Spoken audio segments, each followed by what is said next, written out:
get that cool thing. Hey guys, welcome back to another production meeting.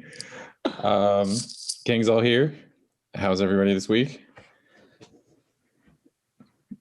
Who wants to go first? No, we're all like, everyone. It's anticipation. We just want everyone waiting. It was a good week, man. It was a good week. Yeah. I'm gonna give me 2 seconds. I'm gonna see if it's still a good week. I'm gonna check this sports score right quick. Nope. No, yeah. It might not be a good week. It might not be a good week if the Jets lose tonight. But they can lose at least a couple more and it'll still be fine. I didn't really watch much. I watched half of the homework. I didn't get a chance to watch Cruella, but I did watch A Quiet Place, so I'll be happy to discuss that with you guys. What did I watch? The only thing of note that I watched is I watched a movie called Hunter x Hunter today, and it stars Devon Sawa and I can't remember, some other like early 2000s actor. And it's about these people who live in the woods, and they think they're being stalked by a wolf. And the guy goes and tries to track down the wolf. And then this lady finds like an injured person in the woods and takes care of them. And things gets really tense and weird. And the end of it, it's one of those shocking scenes that comes almost out of left field, and it's like, what is going on here? This is the weirdest thing I've ever seen. So I would watch it just so you can see the last scene and be like, that is so weird. Literally shocked me. I'd say it was similar to a certain movie, but I don't want to give away what that is because that would give away that scene. So go in and watch it. I will just say that it is very graphic at the end. That is all. In what manner did you view this? I watched it on Hulu. But Jeannie saw it. I guess she saw it on some forums that they were talking about it. And it was getting some good word of mouth. I don't think it was mainly getting the word of mouth because of the shocking ending of it, to be perfectly frank. It wasn't like a super great movie, but just if you're like a horror, like thriller fan, it is a slow burn a little bit, but the end of it is just like, what is going on? That is messed up. So definitely check it out just for that. So it's definitely an easy stream on Hulu. Other than that, that is about it. Played some Overwatch, watched some random animes. Nothing that stood out. So that was my week. All I did was I did both parts of the homework, and then I played some Valhalla again. Trying to get as much of that in before Ratchet and Clank comes out, because as soon as that comes out, that's moving to the top of the list. Oh, and I did. I told you guys I finished finally watching all of the episodes of Invincible. Quick little mini review. Overall, that series is an 8. There's the compendium by Mr. Matt. My goodness, that is like a dictionary. It's 5 pounds according to him. And I think there's actually 3 more or 2 more of these out right now. So this is just the first one. Oh. So now I'm almost tempted to get that myself. I was like, I wonder how much that cost him, because I'm like, I fairly enjoyed the series. I gave it an 8 overall. I think that was what we ended up with, all of us together. Yeah. So really good. Mm-hmm. I like that it's it was a little over the top with the graphicness at the end, but it's like I've come to expect that. But it melds that with a really, really nice story. So I was like, very well done. So 8, I will definitely look forward to the second season. And did we say that there was a confirmed 3rd season as well? Yeah. Okay, that's what I thought. So I will be very much looking forward to the next couple of seasons for that. So yeah, those 2, the homework and Valhalla, that's what I did. Oh, and to answer your question, Alex, this compendium, I believe, was, I can't remember the exact price, but it was like around $50 actually, I think. I was going to guess 30, but okay. Yeah. What did you do, Ryan? Not a whole lot. Yeah, right. I've literally watched 2 movies since Army of the Dead, and they were the homework. The rest of my week was spent elsewhere, movie/game time, talking about, or video game times, talking about board games. But I played a ton of this game called Unmatched, which is really, really fun. You get to get different fighters and play cards and mix and match. And it's a lot of fun, and it's not expensive as far as board games go. So that's what consumed the rest of my week. Unmatched. Sweet. I even bought. It shows you how much I've enjoyed that. We also bought. There was 2 Dune games that came out in the last 2 years. One was 2020, one was 2020, or 2019, one was 2020. Bought one, played one, found out the movie was coming out. So they had a second one that was planned to come out with the movie, and we bought that. I haven't played it yet because I've been playing Unmatched. Are you talking about Doom Eternal? Yeah. Yeah. I hear that it's really good. Dune. Oh, I kept thinking you said Doom the entire time. I was like, Eternal. No, I was like, it's Dune Imperium, I think. Board game stuff. Come on, I don't play video games. I'm still on Fallout 4. I was gonna say, I'm like, you transitioned pretty hard to video games, and I'm like, Doom does not seem like a Ryan type of game. No. That seems exactly like the game Ryan would play. You don't see him running around shoot monsters. I think I also beat Fallout 4. I don't know. Somebody tell me when it ends, because the story's over, but nothing has resolved itself. Couldn't tell you. I didn't finish it either. Tell us in the comments. What's a Fallout 4? What's a Fallout? What's a Fallout? That thing Tom Cruise was in. There's a couple of them, and they're all boys. Sounds Fallout. Interesting. Yeah. Wait, it's Fallout Boy, isn't it? All right, so Whatever, I don't know. Ryan, while you were talking, I looked up this game that you were talked about on BoardGameGeek.com, and it says the game includes a double-sided board with 2 different battlefields and then pre-washed miniatures. What does that mean? They're not painted.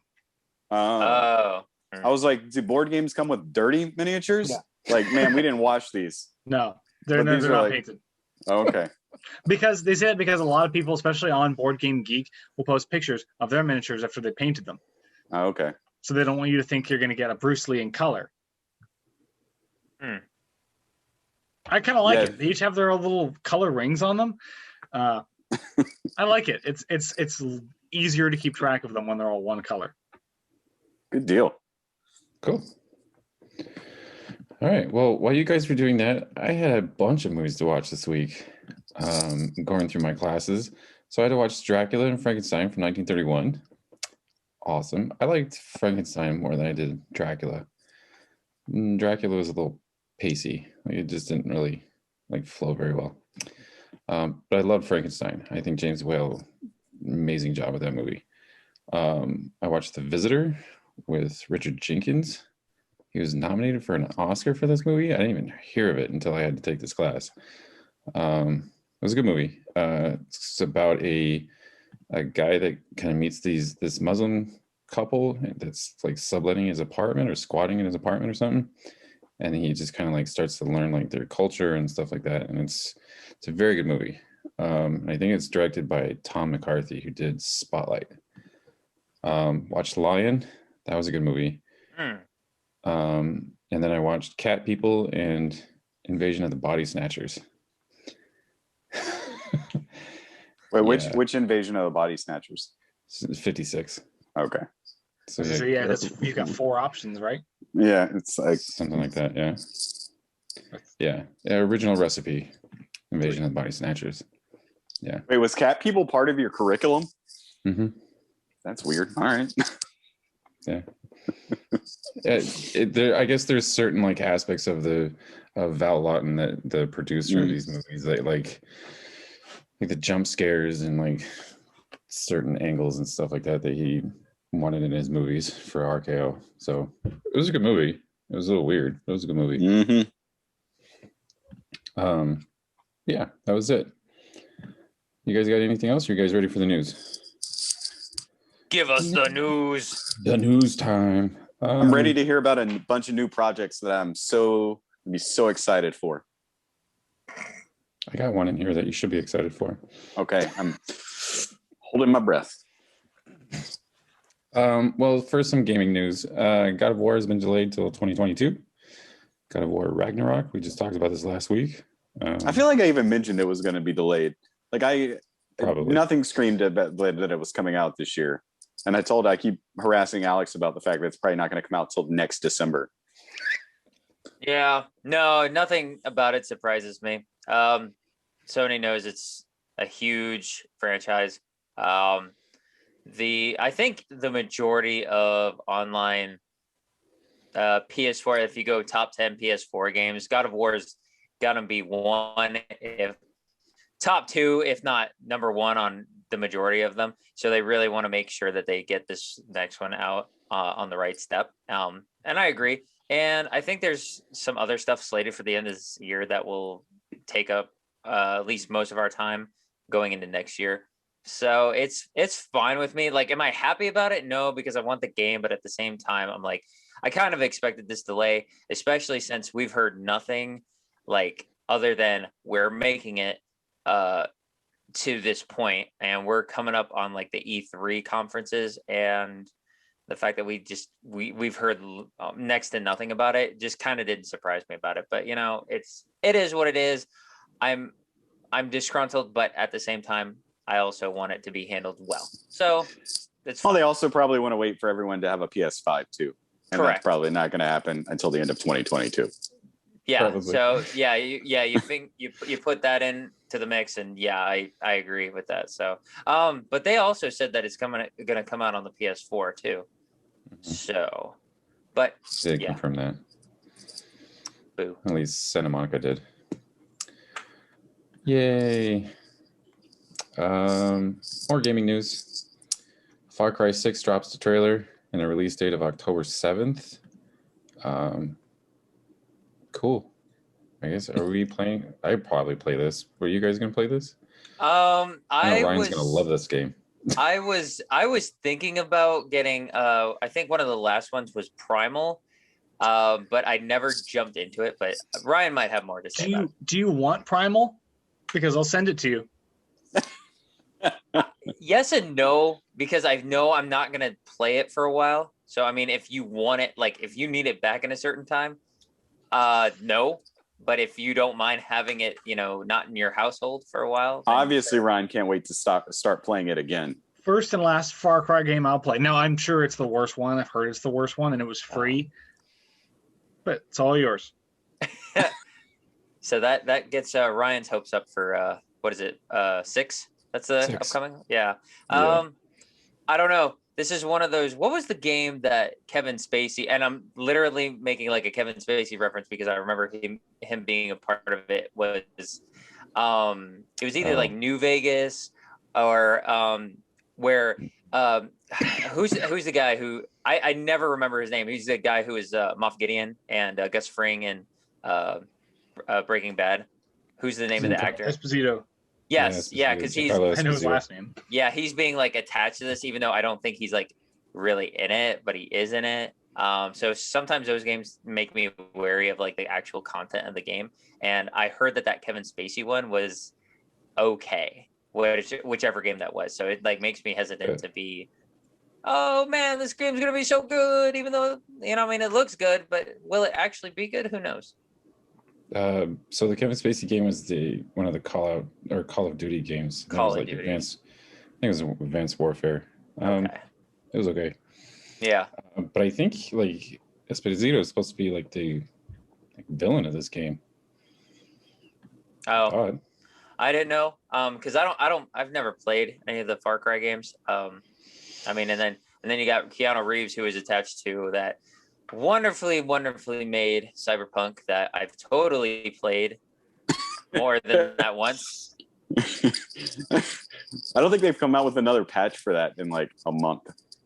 Because they've released like 5 of them after December, and it's like we can only do so much damage control in this. So maybe they'll just wait, not release anything. I try to get everyone to forget about the game, and then they'll just re-release the game again once they do some work on it.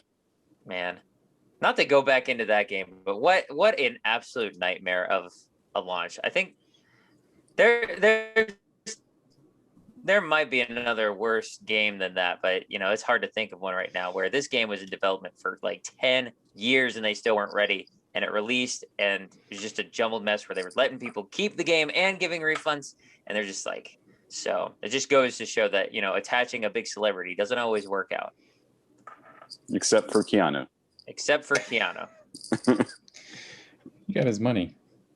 Moving on to movie news. Jonathan Majors is up for Creed 3. Yay, Jonathan Majors. Woot woot. Cool. So I guess he's supposed to be the villain.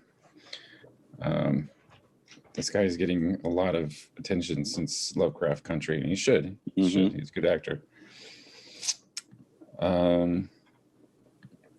So next up, we have the Teenage Mutant Ninja Turtles reboot. Great. 2023 from Mr. Seth Only if Rogen. Michael Bay's doing it while I watch it.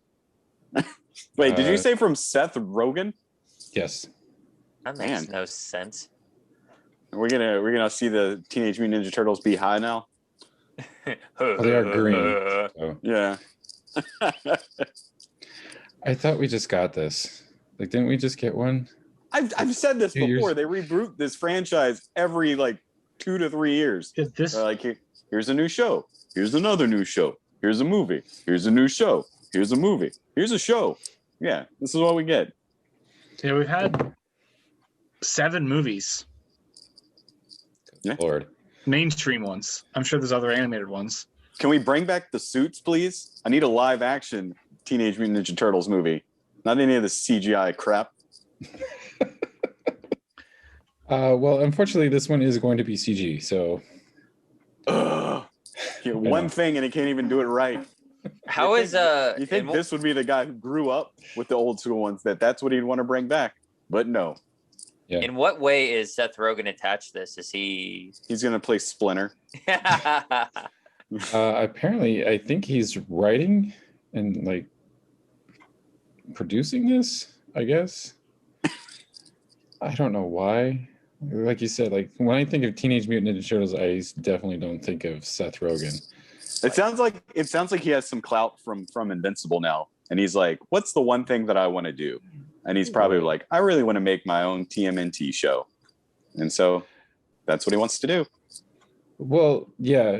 Apparently, like he's getting like his producing credits are stacking up because I mean he's done The Boys, Preacher, and Invincible. Oh yeah. So, but it will come out on August 11th, 2023.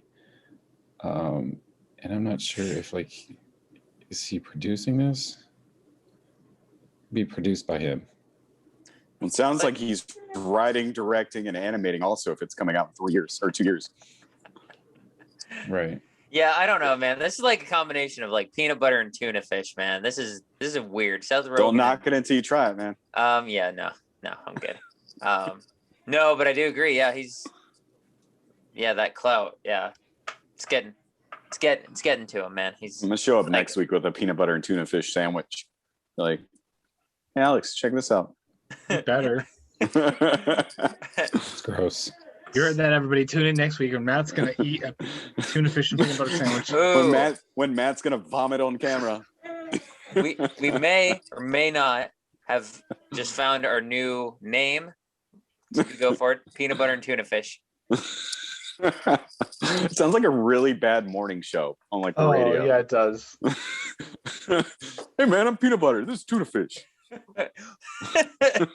On 106.8. I think you pitched an idea that was better than any of the Elon Musk SNL skits. Oh. Shots fired. I gotta pause this for a second, guys. Hold on. Wait, hold up.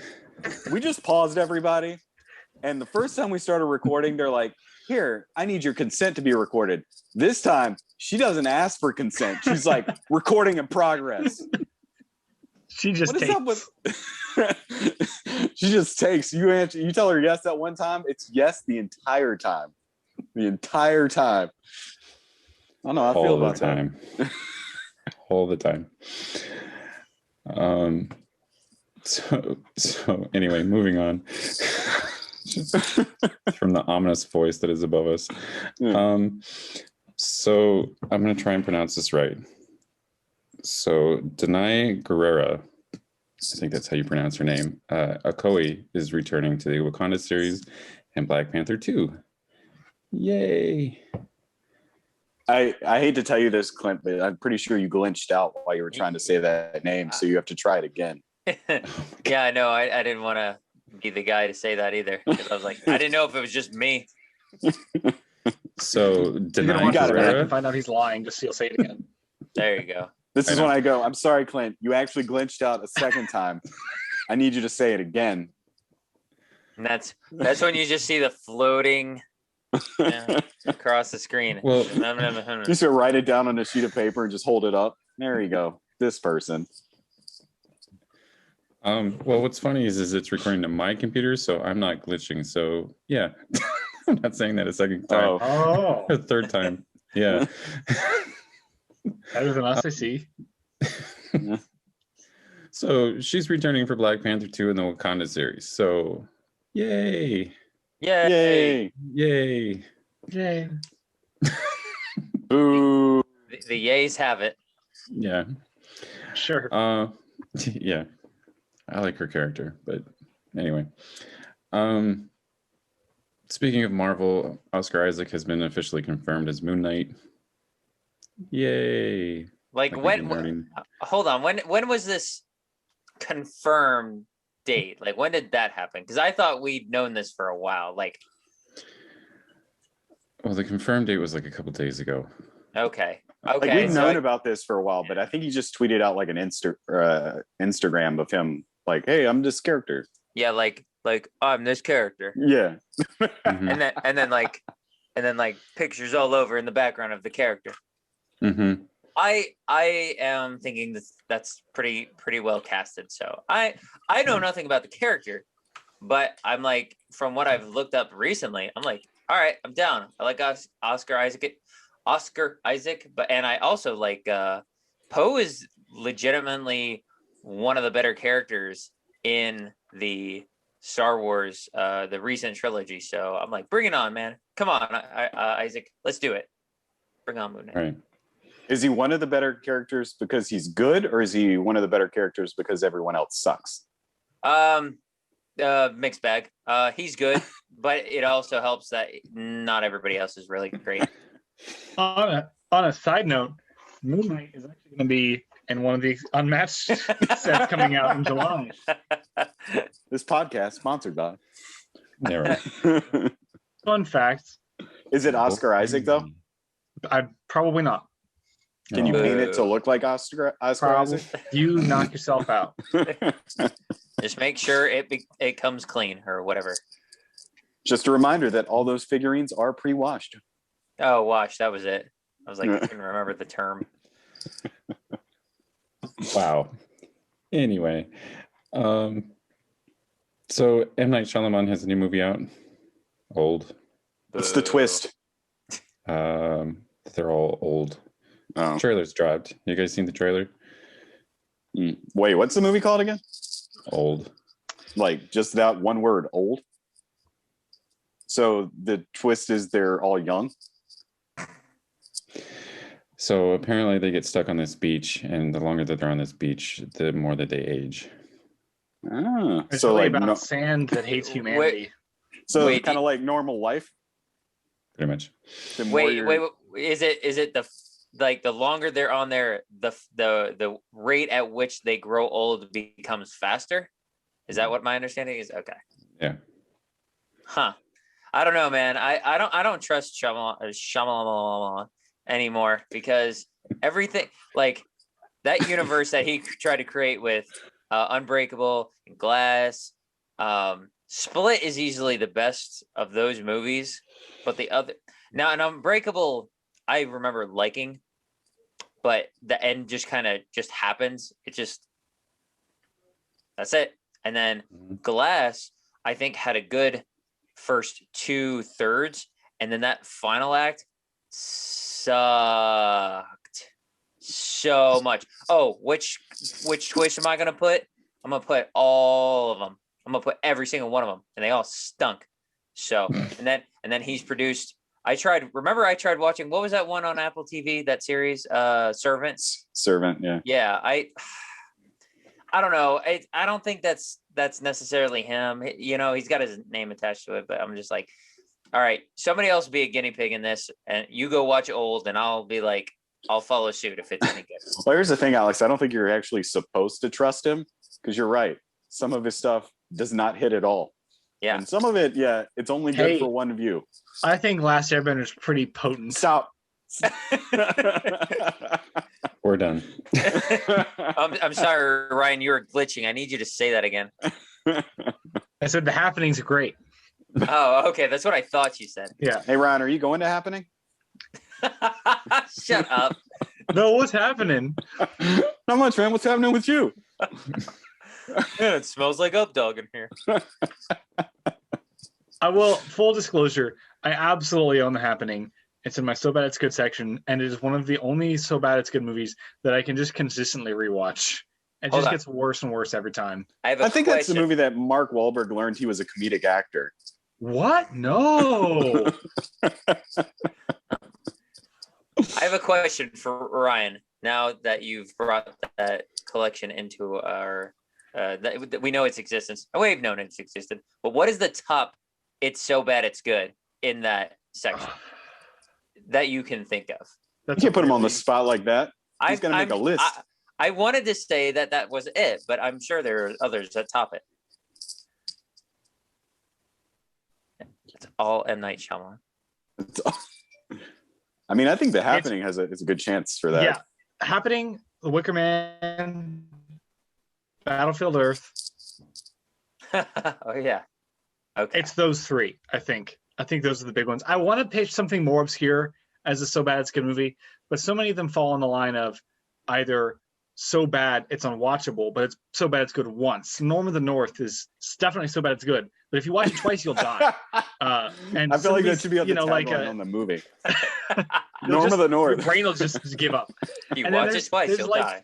Yeah. Then there's like your Stealth, which is definitely so bad it's good, but you could argue it's also not terrible. It's not good, but it's kind of guilty pleasure. So of the movies that you consistently laugh at, I think The Happening might be one of the ultimate so bad it's good. Stealth. Actually. You said Stealth. That's is that Jamie Foxx? Oh yeah, one of the biggest box Mhm. office bombs ever. I remember that. Now I just have this fear. Now, if I ever watch Norm of the North, and then if I finish it entirely, my phone's gonna ring and tell me 7 days. God. I guess it has to be the second time, though. You get the first one as a pass. Oh, that movie's so atrocious. I actually do have Last Airbender also in my so bad it's good section, but it's not so bad it's good. I just can't justify it being in any other section. Do you have a trash can? That's exactly what I was going to say. The trash can around there, right? But see, then I would have to have every M. Night Shyamalan except for one. Oh, Okay. And it's actually Lady in the Water. But when I find Lady in the Water, I'll have to have every M. Night Shyamalan film except for one. Oh. So what we're saying, Clint, here is none of us are looking forward to that, but we'll probably watch it at some point. Well, I looked at it. Apparently, it's got that. I didn't look at the trailer, but I did look at the cast, and apparently, it's got that really weird kid from Hereditary and like Nat Wolff. Jumanji. Yeah. Oh, huh. Mm. So that might be interesting. I'll definitely watch it. I'm not. No, we'll make fun of it probably. Who's the lead actor? Is Hispanic guy. I closed the page. I mean, I know who you're talking about, but I never have known his name. Gail Garcia. I'm assuming that's who you're talking about. Yeah. Gail Garcia Bernal. Yeah. I mean, I'll go into it with. It looks to me like it's another because he did this when he struck out with everything. After Earth is also a good contender for worst so bad it's good movie ever. But where he kind of did The Visit, which was like, you know what? Let me just do a quick like $10 million film that can't really go wrong, and that's perfectly fine. And I mean, as cool as this could be, it's also a bunch of people on a beach, so it's another potentially $15 million. I have no idea how much the film's budget is, if it's even been announced. But it definitely looks like a good safe, like, oh crap, Glass is, so it's gonna go into it those expectations. Maybe it was even cheaper than that. He just shot this while he was on vacation. It's possible that he's just vacationing with all those people and a makeup and hairstyling artist. Filmed exclusively on his iPhone. Yeah, right. You can shoot some good stuff on an iPhone. I don't know. What was that one film that came out? Was it Soderbergh? Tangerine. Tangerine? Okay. Yeah. You can film on an iPhone, especially in Night Shyamalan's iPhone. And that's a twist. What a twist! It's This just was all filmed on Samsung. Yeah, right. It's just gonna make fun of just to turn into herself. Gotcha, and the credits are gonna roll. None of it happened. All fake. Speaking of trailers, I guess some Uncharted footage was released by Sony. You said footage. Yeah, this is. It was more like a GIF. Yeah, which is basically what it was. This is so stupid. Like there is such this hoopla about this Sony released new footage of the Uncharted film. It is literally 3 seconds of a pan shot. The greatest pan shot of all time. Yeah, I spent a lot of time looking through people who edited clips of just Tom Holland and Lost City of Z into an Uncharted trailer. That's what they should have done. Probably what they should have done. So ridiculous. I couldn't find the time to watch it though, so I didn't get a chance to see it. You could do it now before Clint gets in his next sentence. Apparently. Yeah, probably. No, man, I can't dedicate that much time of my life to the Uncharted movie. All 3 seconds of it. Yeah, I'm protesting for the lack of mustache. Alex, your thoughts? We already know my thoughts. I just You want can't this movie. wait. I You just got want the this. poster already. I just want this movie to come out so I can go ahead, be first in line, and I hate every single second of it. So yeah, I also will protest the lack of mustache. Are you gonna cosplay as Nathan Drake when you go to the premiere? Please do. Maybe. I will. Please do. I will cosplay as the mustache that is missing from the movie. Would be amazing. I'm all for that. I am too. Moving on. Pauly Shore apparently wants a sequel to Encino Man. Who Bring it doesn't? on. Yeah, man, bring it on. The only Hey, bad thing is this buddy. means that we're just gonna get like caveman kids, and that's what it's gonna be about. His family. Yeah, why not? Is For there a second, though, I thought you were gonna tell me Pauly Shore was dead, which No. actually is the name of a movie. But Oh, yeah. Oh yeah, it is. Is there a sequel to Biodome? No. Nobody needs that either. Is it, thank God, no. is there a sequel to what's that other In-Laws? Or Son-in-law? what's that one where he meets Son-in-law. Yeah, Son-in-Law. That was it. Yep. Okay, first of all, I I think can do a Stephen sequel to Baldwin that. is That one's dead, fine. so there's no Biodome 2 coming. I'm pretty sure he is. You can make Wait, it is- happen. You can make He's it. like hibernating somewhere. There's like 7 Baldwins. Just replace them with one of the other ones. That's true. Anyway, so stupid. Stephen Baldwin's alive. Is he? To go. Yeah. Now the question is, would Sean Astin be ready? Would he actually do an Encino Man 2? Apparently, Pauly Shore has talked to the 3 or the other 2 and said that they're ready and willing to go. This is the best news of the day, man. I don't know if this is the project that you were talking about that I would be excited for, but it is. Need I'm a excited for this. need a sequel to what's that one? In the Army Now? No. No, Need No. a sequel to that. Just redo all of his. I'm telling you, it's just Encino Man and possibly Son-in-Law.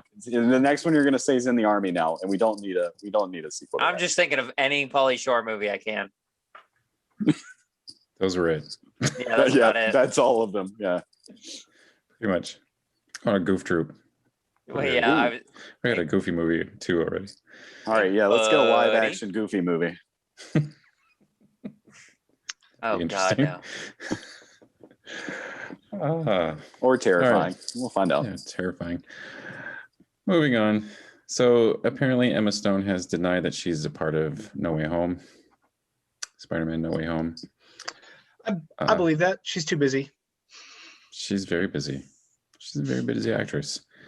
You know, donning a blonde wig, walking around Atlanta. So it's all right. I think that's just all of them. They just all deny that they're in the movie. Even Tom Holland. Yeah, I'm not in this.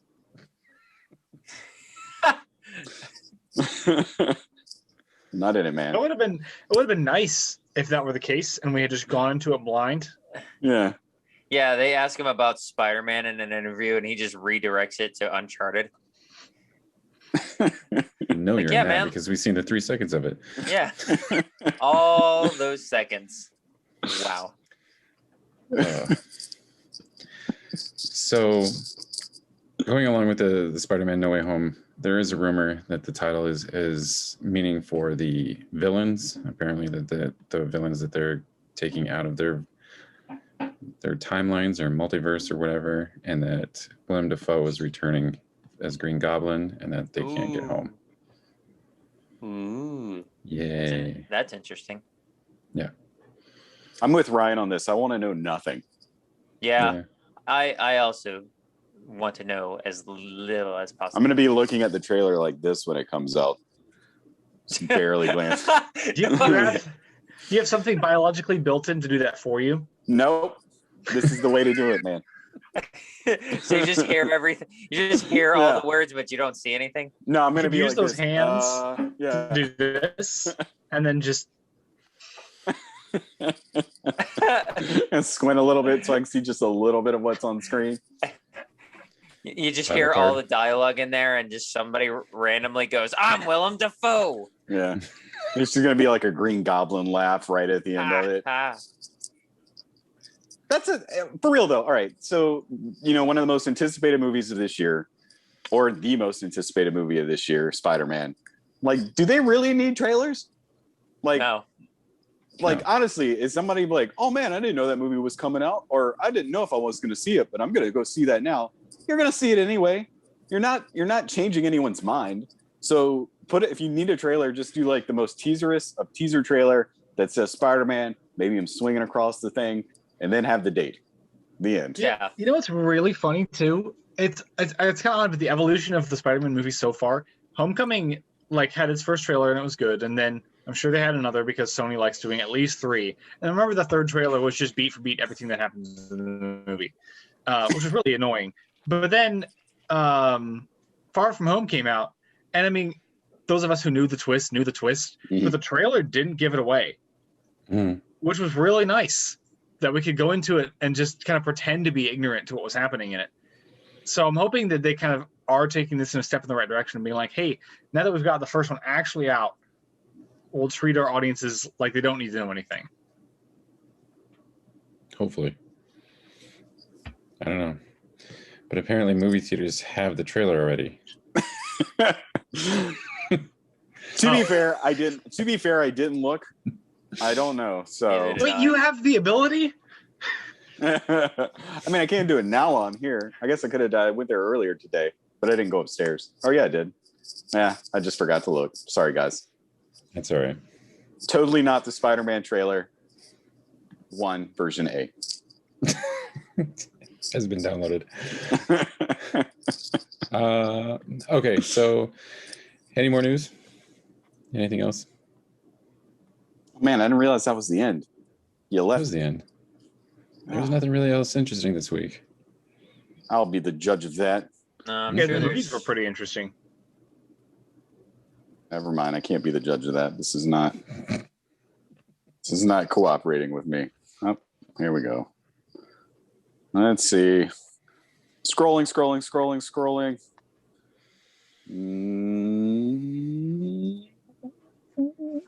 Nope. There should be some. Let me do real quick. If there's any, I did mention E3 earlier, but I don't see E3 is so hard to talk about because it's not the same clean cut conferences that it used to be. It's like some people are just not going to be part of it. Like Sony is not going to be a part of it. Although Really? I don't know. They do and they don't. It's very weird. That's why I say it's not clean cut like it used to be. Like everybody had their own like booth. their own conference room, and I know I saw you shared, Clint, that Microsoft, or not Microsoft, well, I don't know, is it Microsoft or Bethesda? One or the other, specifically, was showing their lineups of stuff for E3. But as far as I can tell, I mean, there's just kind of the general news of there's probably a schedule of who's doing what, but at this point, I don't see it. But I didn't dig deep enough, so maybe next week when we're getting like right in that window. Right. So I don't know. Well, since that's the end of the news, let's jump into our reviews. Oh, wait. One thing. I just read that apparently Fast and Furious 9 or F9, is that how you call it? I'm not entirely sure. It apparently dropped 85% from what it made its first week and its second week, which is incredibly high because films typically only drop about 60%. So, spoiler alert, the movie probably sucks. I mean, haven't they all? Also, probably doesn't help that John Cena recognized Taiwan as a country and said that publicly by accident. But yeah, oops. And they're not having his apology. They're not having it. Nope. You should know better, John Cena. Go back to Wipeout. And he was like, "Dang, I thought they couldn't see me." Anyway, so speaking of Emma Stone, let's start with Cruella because I think 3 of us watched this. I'm gonna listen. This is what I'm gonna take this in as how quickly I should watch this film based on your reviews, and you can spoil everything. I don't care. I will say, Matt, before we start, there's a spoiler to be had, and it caught me off guard. There might be, okay, well, now I'm getting a look that disagrees. So maybe everyone else called this and I just didn't. So hold on. So she actually murders are we going to go ahead and just say we're jumping into spoilers already for this movie? I think you guys should give your ratings first and then go into spoilers. I kind of want to sell it first. Yeah. I feel like I've already given away my opinions a little bit. No, you're still pretty vague. Okay, good. Yeah. Well, Ryan, if you want to go first on the review, by all means. Well, do you want to give a recap of Cruella if we need one? I was hoping so. Alex is like, Ryan, talk. And I'm like, ugh. Oh, I mean, okay. Go ahead, Clint. There's a structure to these things. Yeah, there's got to have consistency, man. So Cruella, starring Emma Stone, brought to you by Disney, obviously, is the origin story of 101 Dalmatians' villain, and it tells the story of Estella as she grows up to become Cruella through fashion, through London in the late 60s, early 70s, and yeah, evilness has ensued. So go for it, guys. I'll give mine. All right, now Ryan, words. Okay, so I went into this now this might have something to do with my overall opinion of this movie. I went into this with the lowest expectations I had for anything this year because I just really didn't want this film to exist, and it looked terrible. So to my great internal defeat, I really enjoy this movie, and I'm convinced it doesn't even enjoy that much enjoyment. There are so many glaring problems in this movie that mean it's not worth the rating I'm going to give it, but I still felt the enjoyment level of the rating I'm going to give it. So you've got your quality versus quantity argument for sure. To the biggest detriment of the movie, it is not a good Cruella de Vil movie at all. I mean, it's got a couple of nods and winks and your obligatory whatnots, but if your goal is to take a character and to take them from point A to point 101 Dalmatians, it does not do that. In the sense that Prometheus doesn't fill in alien, but we're not expecting. I mean, I guess we're expecting more, but another negative thing I had about it was I was like, okay, well, you know what, Maleficent wasn't too bad, but the sequel is terrible. So I don't want any more to this because now I haven't gone back and considered rewatching Maleficent since that came out. And there's, I don't know, there's some other big annoying things. Narration's a consistent nuisance. But I mean, it's just got so much energy to it. The performances are fantastic. The costume design deserves an Oscar win, not even a nomination, just a win. The music, very known as it was, I thought consistently kept the film high energy and worked with the score really well. The characters were pretty much either likable or compelling one way or another. They avoided a lot of cliche pitfalls that I've seen other villains than this movie presents go into. And as not amazing as the overall structure of this movie is, it still keeps it pretty fresh. I love the focus on fashion. They blend in heists a lot better than Army of the Dead, which is more of a heist movie than this one, which says something. I mean, there's not much not to enjoy, I think. I mean, even if you're watching it and you're like, this is not what I want from this movie, then forget that and just watch the movie that you have.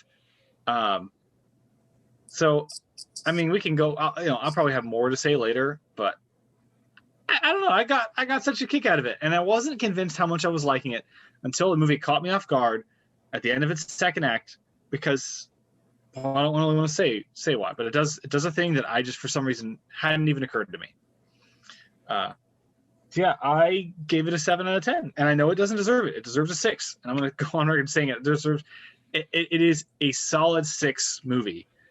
I don't know. I had so much fun. I'll go next. Ryan,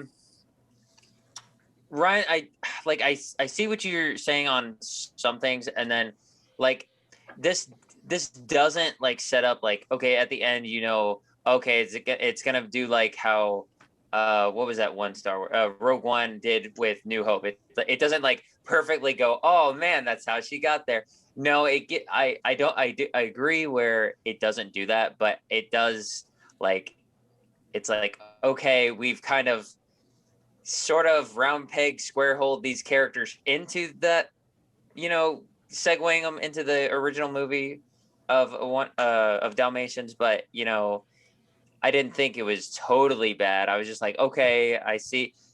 There was a lot in this movie where I think characters were in certain places in a lot of convenient ways without a lot of total structure, at least not very well done in my opinion. There was a lot of conveniences, so that was something that bugged me a lot throughout this movie. And with like that character Roger, at some point, like wherever he got, it's like, okay, that's kind of just easy, and you just kind of smush that in there. But I'll take it for whatever.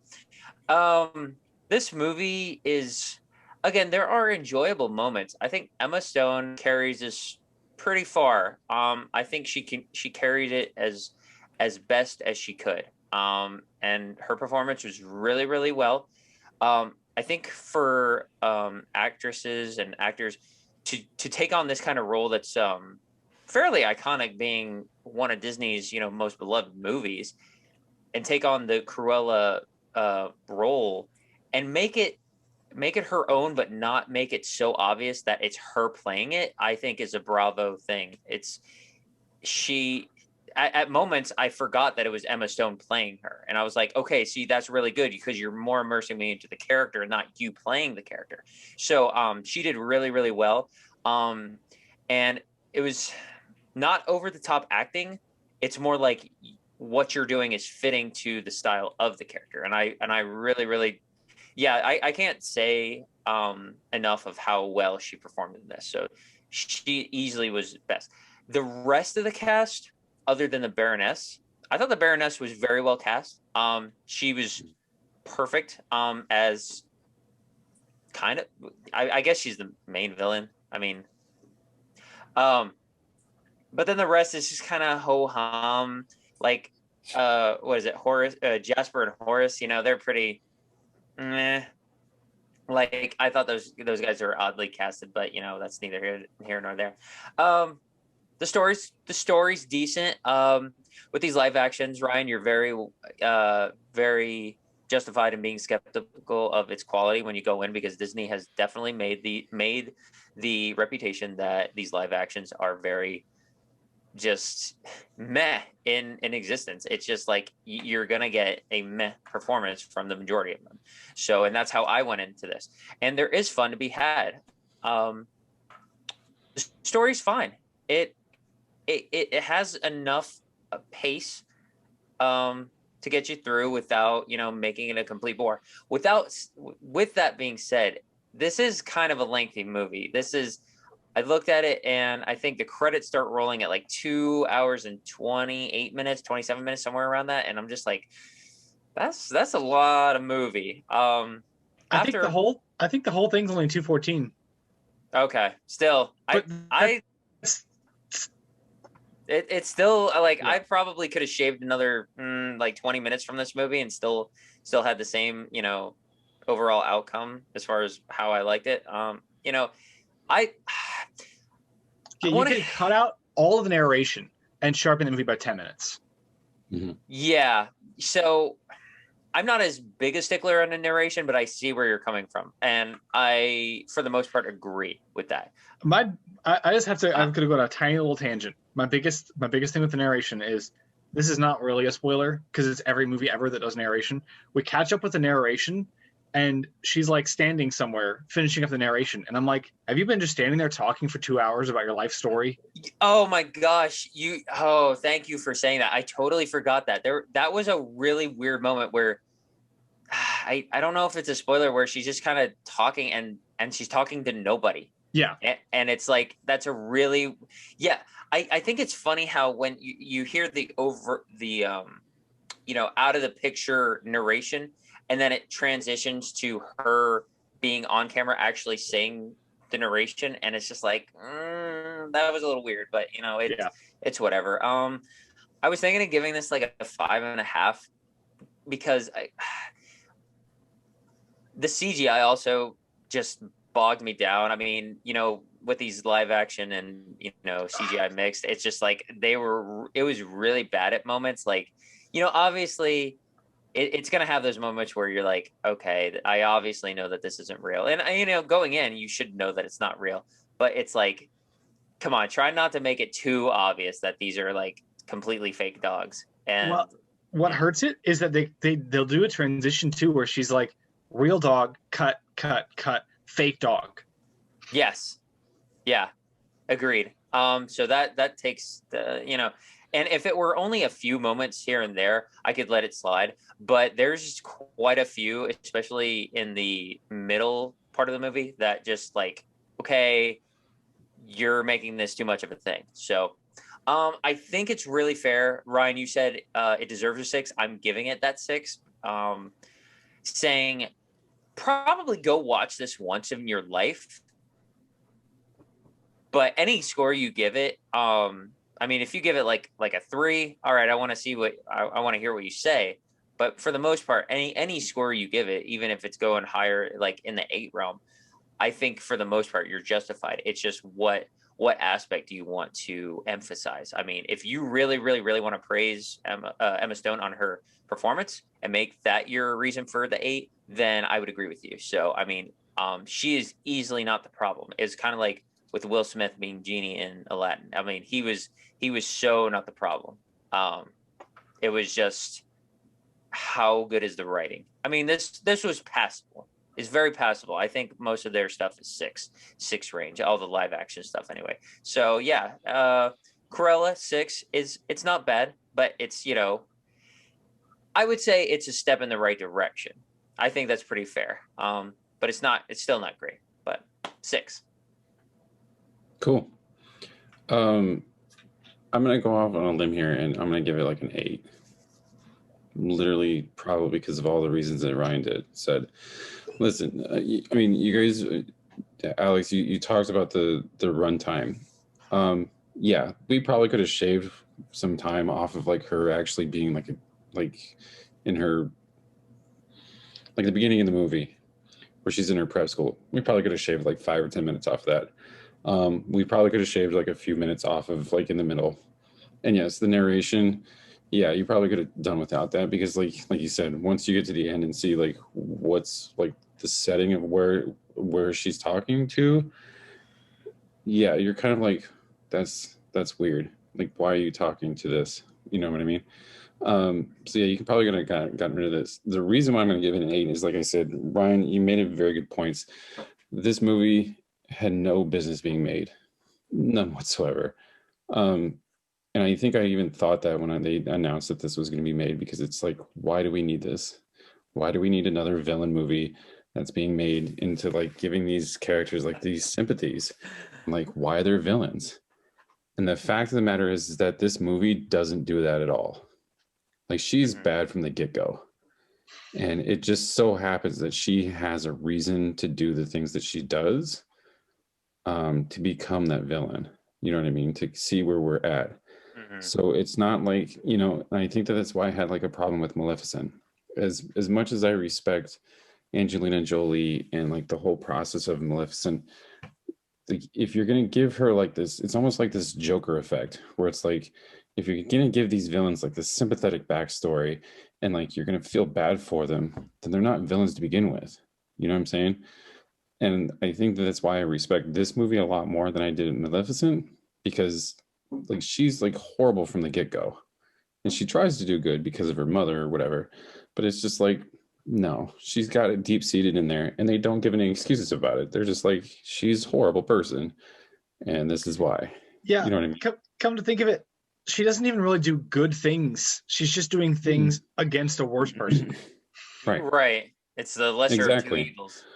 Right, exactly. And it's just like the whole story is her being like this pickpocket and like this child of the street or whatever, and she's just trying to make it as like this, fashion designer. And as soon as like, even when she gets into this field, she starts to like, she doesn't even turn a leaf. It's not like, well, I'm going to do good because now I'm doing this. It's just, it got exponentially worse because of the things that she finds out while doing said job.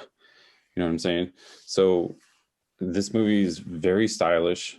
I love the music for it, the set designs, the fashion, everything in it, and the performances by these two leads, I think, deserves some sort of recognition. I mean, Emma Stone, yes, does an amazing job as this, but I think Emma Thompson like outplays her like so severely. Like, I mean, it did bring up like memories of Meryl Streep and Devil Wears Prada or whatever. But I think she does it so well. Like, she's so mean in this movie that it was unrecognizable to see her doing this type of part. So yeah, an 8, like you said, Ryan, you don't deserve to like enjoy this movie, but you do on some points. And yeah, the script is kind of bad. Like the story is just kind of ridiculous, but they do it in such a stylistic and, with the performances and everything, that they don't even care. They're like, we're going to make this stylish and we're just going to go with it. So yeah, I was thinking through, there's one thing that happens at the end that's like maybe the most ridiculous thing in it, and I almost wanted to be like, that's stupid, but I was enjoying it so much when that happened. I was like, oh, this movie doesn't care. Right. instead of it being like Maleficent. Yeah.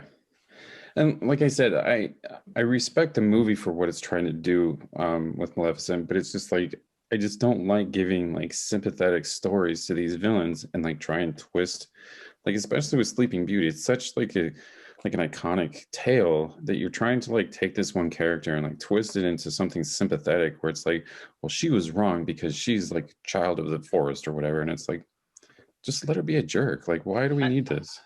Yeah, I agree, and you know what? And you proved my point of, if you talk about the right elements, I would agree with you on the 8. So like you justified your 8, and I think that's pretty respectable. So let's go spoilers. I mean, Maddie, do you want to hear this? Oh, Whatever. He's been ignoring us. I was listening. I just muted myself. Now mute us. I have one nitpicky thing about the spoiler. Well, so it turns out that the Baroness is actually Cruella's mother, and that's the big reveal. There's point where, and who's the guy who's like the butler who's Mark Strong. yes, Strong. yes, Mark Strong. I love that guy as an actor. Like in almost everything he's in, awesome. This was kind of a weird casting. Am I wrong in thinking that? You're right. This could have Like, been anybody. Yeah. Yeah. It's just kind of odd that I consider him a little bit more high profile, and I just was like, why do we have him in this role? Not that he's bad. It's just kind of like it's oddly placed. Because he's middle-aged and British. There you go. So he fits Yeah, it feels like they were casting, and Emma Thompson was like Mark Strong, and then they were like, "Hey, Mark Strong, you going to be in Cruella?" And he was like, "Yeah." And then he read the script and he was like, "Oh, well, I already agreed to it." Yeah, right. Right. But see, anyway, so part of the another spoiler is that the Baroness was pregnant with Cruella. Obviously that was a big inconvenience on her, and she was like, she gave birth to her, and then she was like, take care of her, like get rid of her, like, because I didn't really want her and something. And then Mark Strong, he takes her and doesn't, and like gives her to, I think, that other she was like a maid. Thank you. And so that was her mom, who she thought was her actual biological mom. Well, she does that. She tells him, the Baroness tells Mark Strong to take the baby. And there's a point where she's talking with him and saying, like, she says something like, "What about getting rid of this child did you not understand?" or something like that. Kind of giving off the indication of, I know that this person who's causing havoc for me is my child, who's acting so similar to me is my child. That's kind of what the vibe she's giving off. Like, she knows. And then later on, she like shows, I don't know, Emma Stone says something about, blah, blah, blah, this happened, and then this happened. And then the Baroness is like, "Oh my gosh, it all makes sense now. You're my daughter." And I'm like, I don't know if she was like playing that off, like jokingly, or if she actually was revealing that, "Oh my gosh, I finally figured out." I'm like, didn't you figure that out before? Like, didn't you understand that? Like, you gave the implication that you knew that she was your daughter, and now you're acting surprised. So I was very confused by that. I did not care for that. That was really weird. And then the other nitpicky thing is I enjoy the music. It's a lot of British invasion because obviously it's British, but a lot of it is just put in there literally because it's British and it has nothing to do with the scene.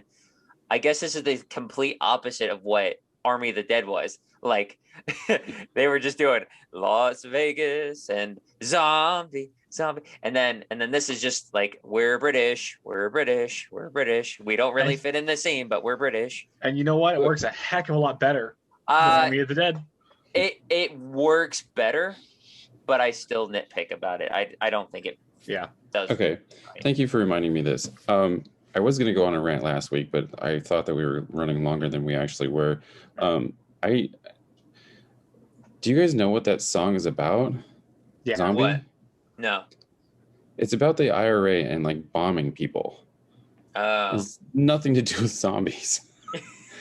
That's why, like, when I like that's what this was like another punch in my face with that movie. Sorry, I'm gonna go and just a little tangent about this too. It was like that song is about the IRA and how they were bombing like cities, and like it has nothing to do with zombies. And that was like another punch in the face.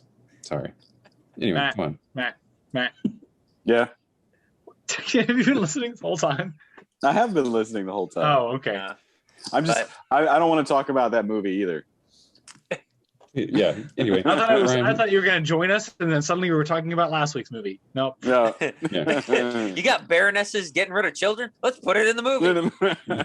That's what that movie needed. Why didn't somebody put Cruella in the film? Jesus. Yeah. So, but yeah, those were a couple nitpicky things. My weird nitpick with that whole story is the way they set it up in the opening is really silly. The payoff is great, and it makes sense. But it made sense to me in the opening too, where like the Dalmatians knock her off the edge, which happens like 5 minutes in, and I was like, yeah, I mean, the movie's not fooling us. We know that's not an accident. Mhm. But then they treat it like it's a twist. And albeit they do it in a smart way where they don't make it too big a thing and then they follow it up with something bigger a thing. It's still really silly in the movie. Just keep it for her perspective so we don't see how silly it is. Yeah. Right. Or What- don't narrate it. What spoiler were you talking about, though, Ryan? Well, so like they do this twist where she killed her mother, but Yeah. wasn't really her mother. And then they do this twist where she is her mother. And I was like, that's clever at least. You're following up a pretty weak twist with a better one. Mhm. So I thought that was decent. Because that was kind of that 1-2 punch where I was like, yeah, I knew that. Oh, but I didn't know this. Right. I thought with me saying that the runtime's a little too long, I think there could have been a little bit more time spent with Emma Stone kind of being under the wing of the Baroness. I thought there was not enough screen time for that, or there was not enough screen time dedicated to that. Like I don't want to say it was rushed, but I think it would have been a little bit more effective if she was like establishing, and she was, but not to a higher degree for me, of being this pupil to this really high-ended person in the fashion industry. So Well, I can see your point, Alex. However, I think with that you're trudging on like copyright laws, because like I said, yeah, like there you go. because like I said, like Devil Wears Prada, like this is really close. Yeah, You know what I mean? Especially with those scenes. And so I think the more time that they spent with that like whole like protege type, then you're like stepping into like, you know, copyright and, you know, things like That's of that fair. nature. yeah. I can do see that. agree that it would probably have helped the movie and like given her character and like their bond like a little more credence Mhm. and like a little more depth. And then the shocking reveal of like her being her mother. But yeah, I think you just starting to step into other territory. Yeah. So no, I agree. Yeah. I mean, it would have definitely helped. It would have made the punch of, oh, I'm your daughter, and you gave me, or you tried to kill me, and then all this crap. That would have hit harder. But then again, I understand where you're not trying to tread into other properties and like trying to get yourself into some legal action. So yeah. All right, guys. Do we have any more thoughts on Cruella? Yeah, when I watched it, just kidding. No. Wait, so I guess I have to watch this sooner rather than later then, because two of you really enjoyed it, considering. I mean, Ryan and I think, are right next to each other. He just won't say that he's a 6. Here's the and then numbers. go ahead, Ryan. No. Okay. But he's giving he's factoring in just how much he enjoyed it by I don't know. He's given it it's like, okay, Emma Stone, yeah. He enjoyed it because he thought it would really suck. And it only sort of okay, sucked. there you go. Thank you. Yeah. That pretty much. In my head, I had low expectations, and I was able to switch off the fact that it's not a good Cruella prequel. Correct. But I will say, I probably would have enjoyed it more if it weren't following up another film that I watched this weekend. Yes. Could we have changed the characters' names in this movie and had it been its own movie and not a Cruella movie? Yeah, it felt a lot like probably. Joker, but Joker ends the movie Joker as a very Joker character. Yeah. And where it was like Joker spends, I mean, I'm not trying to belittle Joker. Joker's pretty good. But that movie spends a lot of time being just its own thing and then transitions to it being about this character. This movie does a lot of that, but it does not end the movie feeling like this character could definitely try to skin 101 puppies or 99 puppies and 2 full-size Dalmatians later on in the movie. Also, are those the same 3 Dalmatians from the beginning of the movie that are like at least 15 years older and they're like fully grown at the beginning of the movie? So they're like 25-year-old Dalmatians. They could be. You could definitely make it be that way, but I chose to think, no, these are just the next line of dogs, you know. That's what made sense to me, because it's the only thing that makes sense to me. Yeah, that's how I chose to interpret it. I did enjoy the inclusion of that element as kind of a threatening element, as a weird way of acknowledging the fact that since 101 Dalmatians come out, love for Dalmatians has significantly changed. And it was, they're not, I mean, they, you know, there was certainly a point in up until maybe the 90s where it was like, Dalmatians are a fun, cute breed, and now they're like one of the most aggressive dog breeds. Mhm. So I thought that was an interesting inclusion.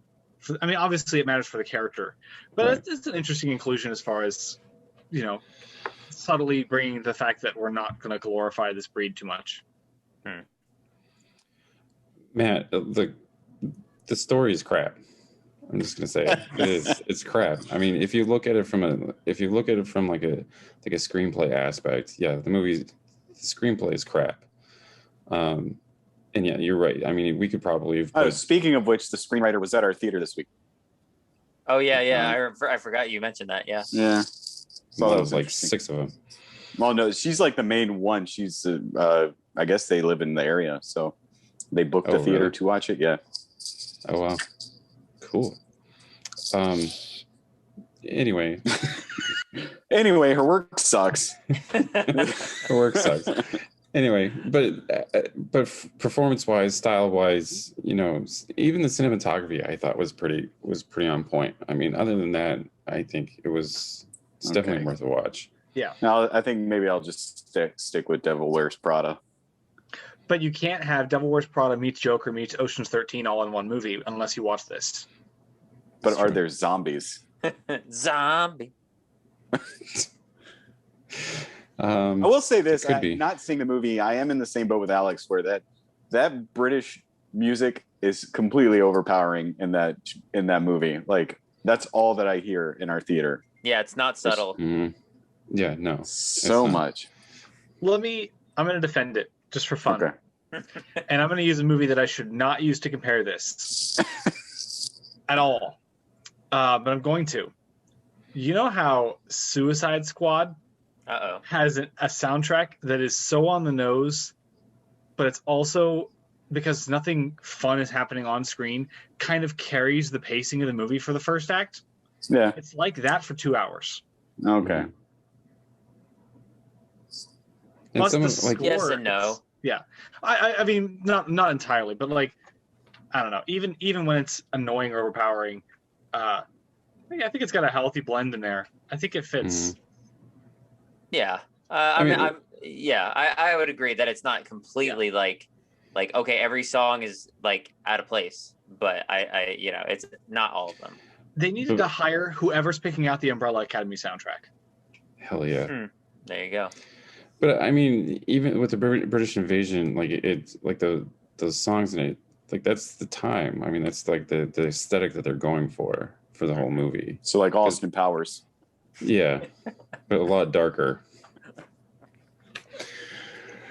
All right, let's go to our second movie this week, A Quiet Place. So, A Quiet Place 2 takes place literally 5 minutes after the first one ends. Like literally 5 minutes after the first one ends. And it is the repercussions of what has happened. And I can't remember her name now. Emily Blunt. No, the daughter. It's hard to remember when they don't say their names too often. Or talk at all. Yeah, right. Yeah. Well, they're the Abbott family, I think. Yeah, Abbott family. Just call them by their names: little girl, little boy, mom, baby, Little deaf Cillian girl. Murphy. okay, well, little deaf girl and Cillian Murphy go on a little trip to see if they can help humanity defeat whatever these things are.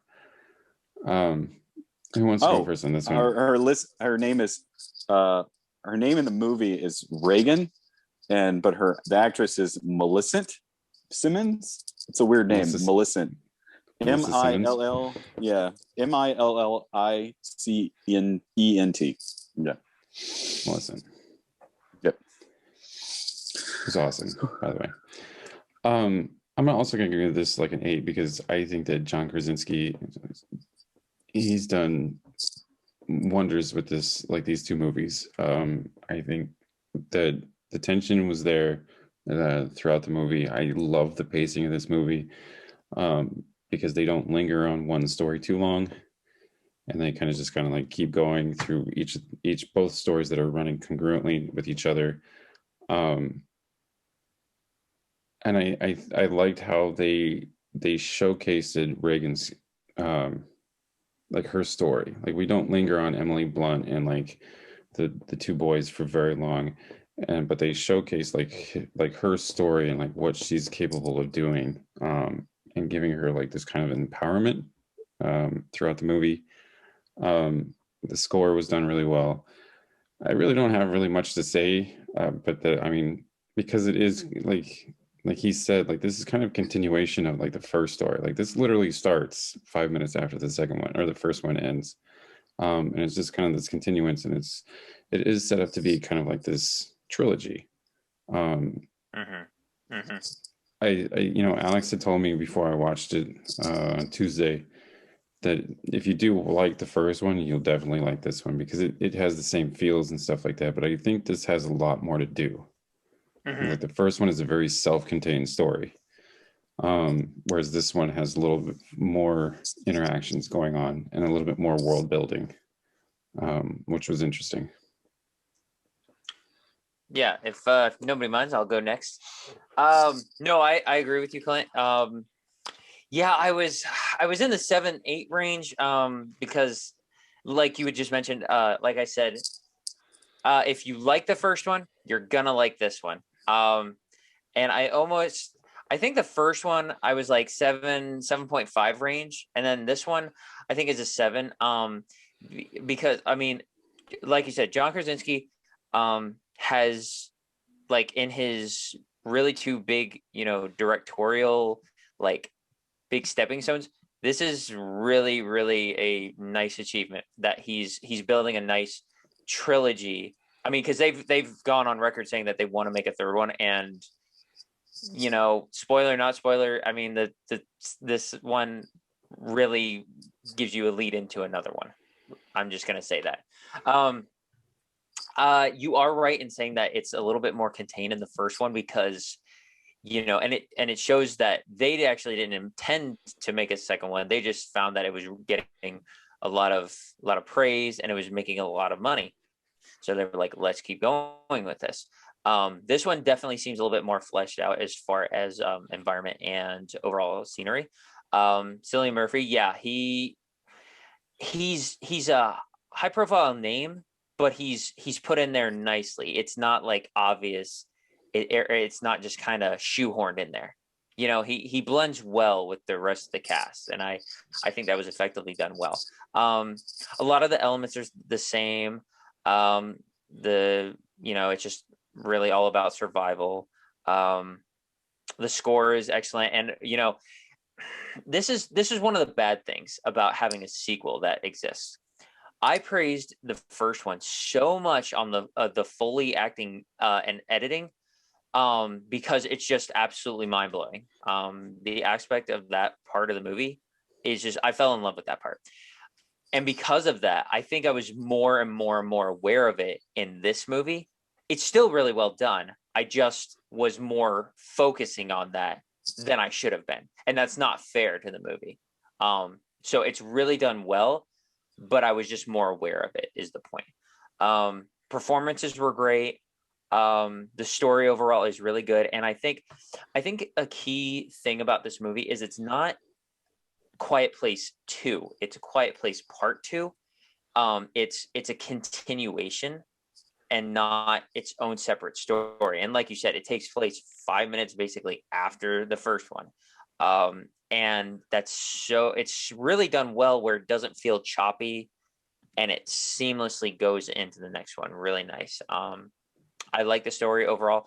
When we get into spoilers, there are 2, maybe 1.5 movies got a movie moments. And I say 1.5 because they really happen back to back at each other. And they take place in the second half of the movie. I want to give this an 8, but my gut just says it's a 7 because it's overall really good. I just think there's a little bit more room to grow as far as incorporating the enemies, the alien thingies. Although they were really, really done well. So maybe by the end of this, I'll be like, you know what, an 8. It deserves no lower than a 7. If you come to me and say, you know, this is a 6 or, you know, any lower, you are absolutely wrong. These are fantastic movies. This is a great sequel. And I am very much looking forward to a third one. Yeah, these two movies are really, really good. And so I'm going to stick with a 7 for now, and we'll see what it is at the end of the video. Oh man. So I guess I get to go next and apparently get to be absolutely wrong, because I definitely give this movie a 6 and I really want to give this movie a 5, but I'm giving it a 6 because I feel like, because there's going to be a third movie. Duh. This movie made $60 million this week. And it's going to make over near 100 when it's all said and done. So there's going to be another Quiet Place, which is good. I love the first movie. I love the first movie as a standalone before they knew they were going to make a part 2. I love the first movie. I think it's good. You hide your monsters. You have a nice little family dynamic that works out. You have a little, you know, a climax that comes out of nowhere. You don't really get that much with this. This movie just felt like a continuation, like you said, which it is. It's part 2. But I really didn't think there was much going for it except for the daughter in the film. Mm-hmm. Everything feels really weird. At least to me, it felt weird. Like the day 1 scene where they're showing everybody like John Krasinski walking around and going to this weird baseball game and like nodding at each other. And I don't know, it didn't feel right to me. Everything just felt out of place. And maybe that's this town. It just didn't feel right. I also was not, the sound editing, great. That's fine. That's wonderful in this movie. I thought it was a little edited a little oddly. I mean, you would get one scene with one character and then it would jump to the other scene, and because all these characters split up and did their own things, and they were intercut very weirdly, and I don't want to say it was hard to follow. I just didn't think it paced really well, and that's my personal opinion. I'm also not a huge fan of the gimmicks in this movie. And I say gimmicks, I mean the fact that one of the protagonists, the girl, is actually deaf, and they like to do this thing, and they did it in the first movie where they cut off all the sound and gives the illusion that it's quieter, because we can't hear anything, when in actuality it's the same noise as it was before. You just aren't hearing anything because she's deaf. Like, it just doesn't make sense. She's making the same noise as everybody else. Logically, these monsters should probably be murdering all these people anyway. Secondly, the whole shoeless thing. Why are all these people walking around with no shoes on? Oh, I'm going to cut you off. I thought that exact same thing. Murphy's walking around with boots. I saw that. Yeah. And then they're walking around in shoe with nothing on. And I thought that exact same thing. I was like, that's very weird. So you're legitimate. Oh, I thought you were going to give me some information, Alex. No. I totally forgot about that part because drop the knowledge bomb. Yeah, it does that one scene where they're kind of walking away, away from the camera, and I'm just like, why is he wearing boots and being all fine, and they're just walking in like these bandages? I looked it up. I tried to look it up online because honestly, this is a choice that Krasinski made when he wrote this, or that they're going to be shoeless. And the only thing I could find online were people defending it, going, shoes are oddly loud. They can squeak. They can do this. I'm like, well, I don't know if they're going to be as loud as you walking barefoot and like stepping on a sharp rock or like sticks or something like that. I'm not entirely sure. I mean, you're still crumpling leaves with your bare feet. Nothing is going to be any louder. So that just didn't make any sense to me. Maybe they just can't find shoes. Who knows? They lost their shoes. They're gone.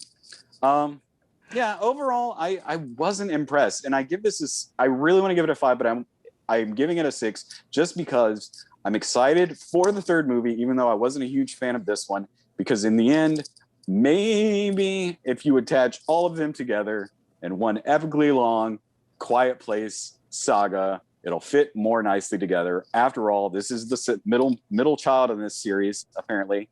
Of course, we might get a part 4. You never know, depending on how much 3 makes. We'll see. I wasn't a fan. That's just me. I thought, and another thing, the first one does well, and I alluded to it earlier. You hide your monsters and they show up. I guess now we know what the monsters are, so they're front and center the entire time. You're like, they're not hiding anywhere. As soon as the first shot of the movie, it's just one walking down the street and killing people. So it's okay. I just didn't get any tension with this, really. I was very let down, and then nothing really important or like dramatic happened like the first movie. So maybe like comparatively is why I'm giving it a lower score. I was left wanting more and not getting it. So that's my 6. I will try to sell you on keeping that 6. Okay. Because I also gave it an 8. Okay. I gave the first one a 9, so I thought this was a step down. And I will start with my problems with it. The film tries to put in some social commentary, and you get it in the trailer. And I think I'm gonna reference Last of Us a couple times, having played one half of 2 games, but I'm gonna keep doing it like I've played both games. You get this kind of dialogue in the trailer that feels very Last of Us Part 2, where it's like, or even Walking Dead later on, or anything, where it's like the people that are left are worth saving, and you think it's going to be this focus on a little bit more of a focus on people. You don't really get that. There's like one bad group of people. I like that scene, and that's it. And you've got Cillian Murphy and his character arc. But his character arc isn't representative of a group of people. It's representative of his negative experiences and lack of trust. And I felt like there could have been more in that situation there. More explaining, or maybe, I mean, this is not, I don't think it's a spoiler, but Cillian Murphy obviously is alone in the movie. He's not got a family running around. But I thought it would have been interesting to find out, and we were going to find out something where it's like, oh, he trusted some people and they killed his family, or something. And nope, it's just, he just doesn't like people, I guess. And so I thought the film was a little disappointing, not because it couldn't do that, but because it felt like it was setting up to do that with a couple of its with specifically his character introduction, and it doesn't really do that at all.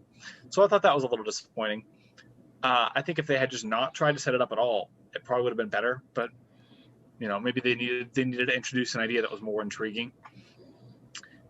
That was pretty much one of the only things I didn't like about it. I thought everything else was great. You guys all said pretty much everything, almost everything I should say about it, so I don't have too much to add on to that. But the one thing I will say I really, really liked about the film is kind of a twofold thing. I like how characters have consistent decisions they make, and the repercussions for those decisions feel realistic. She's going to go out with a shotgun and not be able to reload a shotgun fast enough because she's probably not shot a shotgun before, or that many times. I like things like that. But I love that the film feels more about the growth of the 2 kids and Cillian Murphy by the end of the film. You get a lot of growth for him, kind of going from not trusting somebody to ready to trust people. But the kids also go from the kids to people who can wield weapons and kill monsters by the end. And it feels earned, I think. I think you go from the boy being a little irresponsible to the point where he just makes a decision that's really dumb just so they can introduce one more scene of cross-cutting, which I love. Man, I'm going to disagree with you. I really liked the cross-cutting. It felt out of place compared to the first one, so I agree with that. It was a little bit like we went from a very unique film to Chris Nolan style of cross-cutting. But I think it worked for tension building because it even adds a layer onto what we had in the last one with things going on. I don't know. I just love the fact that these 2 kids kind of step up in the world they're in and are letting that world mold them a little bit in the absence of the father who was protecting them. Spoilers for the first Quiet Place. You haven't seen the first Quiet Place, you're missing out. He went out to get groceries, guys. He'll be back later. He'll be back. John Krasinski's in the movie, so we haven't spoiled anything. But I really like that. I really like that you get to see what happens when the first film isn't exactly flawed for having that setup. I think it's amazing that you have that setup with him being able to sacrifice himself for his family, and then you wonder, how is this family going to make it? And then they have to answer that question, and the family themselves has to answer that question. I love the step up in the characters to be able to do that. So that was definitely something I found most intriguing thing. And to put this final thing, we don't need Last of Us movies because we have these 2. Yeah, I'll agree with that. Yeah, I thought it was pretty great. I would definitely buy it when it comes out. Matt, I'm with you. I think it does feel a little bit like, all right, I want part 3 this weekend so I can go ahead and wrap up my Quiet Place trilogy. Not as a flaw. I just, it feels like this will be also better once I get part 3 in. Mhm. But I find that with a lot of sequels where it's like, we didn't need this, but I want one more so that this doesn't feel like we didn't need this. Yeah. Are we gonna go into spoilers? Yeah, let's do spoilers. Okay, so I'm gonna start with the bad and then go back with the good. So the two back to back got a movie moments that I saw were we see these with more action movies than anything. This happens in a Spider-Man movie. I'm pretty sure it happens in the first Tobey Maguire Spider-Man, where there's they get to that island, right? And where the people are free from those things because they can't swim, so they can make all the noise they want. Well, surprise, one gets on a boat, starts wreaking havoc. Well, actually now I'm thinking of it. Maybe this is 2.5 got a movie moments where Murphy's like going through and he's like, get inside. I'm like, I understand you're trying to you yell to tell everybody because that's just how it naturally works. But I think this whole thing is these things attack anything that makes noise. So you should try to, keep doing that. Try to make it less noise. I think he was trying to lure the monster towards him too. So that's the part I was like, okay, I'm not going to count that as a negative moment. So, but in that moment, there's a little kid who's just kind of like, oh man, there's this thing coming at me. I'm just going to stand here.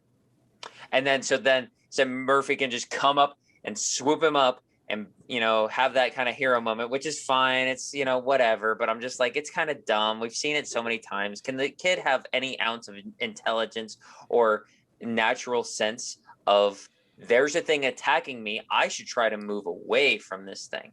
So go ahead, Ryan. I think your complaint is children. Yes, the complaint is children. I get it, but at the same time, I'm allowed to nitpick. I agree. I mean, in a movie in a series that does a lot of unique things, that felt very typical. Yes, that's exactly right. Typical. That's a great word to describe it. The next part happens within 2 to 5 minutes after that, where I don't know the black guy's name, with the goatee. He's in a bunch of different stuff. It's he's got a very Husso.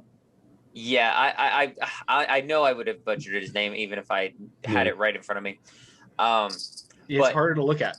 Yes, exactly. So he's got Murphy and the little girl in his car. He's honking the horn, trying to lure him, the creature. Cool, whatever, that makes sense. And they're going to this abandoned area, this one building, and it has a garage door, folds up, and then he brings it halfway, and I was like, that is so obviously going to be your demise that it's not even it's not even bad that it's good. That's just, I give Krasinski a pass because I get that gets the tension of this is how you are going to go out. But at the same time, I found that so lame because it was so blatant right in front of your face. That door is obviously cracked and I'm standing right next to it. That thing's obviously going to grab my legs. So I found that little we could have done that a little bit better. Maybe if you close it all the way and the thing still just comes crashing to the door, grabs him and pulls him out. Maybe that would have fixed that. But I just found that so weird. The good thing, I feel like I'm giving my second review. The other good thing was there was a weird attention to detail. And I say weird because there were two specific moments.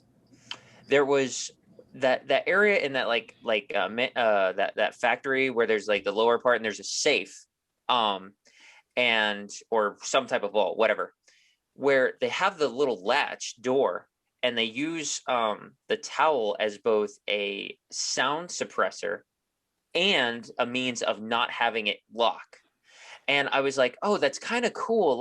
Because that's exactly how I would have done that. I would have been like, okay, I don't need that, metal on metal hit to create more sound. Plus I need it to keep, not lock on me when I, go in there. So I was like, that's really cool. The other attention to detail at the moment was when Murphy and the little girl are on the docks, and there's that one little girl who they think is crying or in danger or something, and they go like, oh, what's wrong? And she straps on that, a bunch of bells and whatever on the rope. And so obviously he can't move.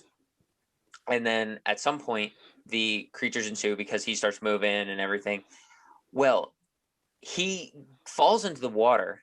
So he's got this struggle of not trying to make any sound while also having this noosed around his neck underwater. So this was my rebuttal to a little bit of the lack of tension maybe that Matt was referring to earlier, because I was like, okay, because he's choking underwater, not trying to make any sound. So I was like, there was enough tension and like there's so much detail in there. Like that was enough, not suspense, but I guess I'm gonna say suspense, because I was like, I like that amount of detail. Like that's so you weave those together, and I like that. It creates conflict, and I thought it was really, really well done in that regard. I think, well, to agree with you on that, that was probably my favorite part of the movie, honestly, was that scene. Mm-hmm. I thought that was the most tense scene of the film. That's why I was kind of let down with everything else. Because I wanted more interaction with people. I couldn't stand this whole laissez-faire island of people who apparently aren't even, they're like, man, no monster's ever going to get over here. They can't swim. You guys really should have a plan. Those things can murder you quickly. Yes. Also, and this was, I can't take credit for this. Rachel, my fiance, pointed this out. They can't like record themselves saying, hey, come to this island, it's safe. They got to be cryptic. Yeah, because the monsters. Not like the monsters are listening. You don't know, man. That's going to be the twist in the next one. The brain. I guess they are the listening. brain monster who understands English and gives commands. Wait a second. Beyond the Sea? Hold on. But was that a Starship Troopers reference or an End of Tomorrow reference? That was more of a Starship Troopers reference. Figured. Yeah. Monster. I mean, maybe it's because I enjoyed the first one so much that I couldn't get on board with this one. And like I said, hopefully the third one will change things. But I mean, you're not wrong. I think we collectively agree that now it's, to what degree it is a step down. It's just how blatant is it? We needed to kill one more of these family members, man. They have to die every movie. Oh, and I will agree with you. Go ahead, I disagree with that. Yeah. I felt like that we were building up to a character dying. Not that I don't think it's a problem. I was expecting it, so it was kind of surprising that nobody died. Yeah. Anyway, continue, Alex. No, and you know what? That's actually a really good point, because I think that added a little bit more punch to it, that John Krasinski made such, he sacrifices himself, and the way in which he does it is really poetic. So I agree with you on that. And then I will actually agree with you even more, where character involvement is a little weird in this one. This is also where it takes a step down, where Emily Blunt, she's not useless, not really useless. That's not fair at all.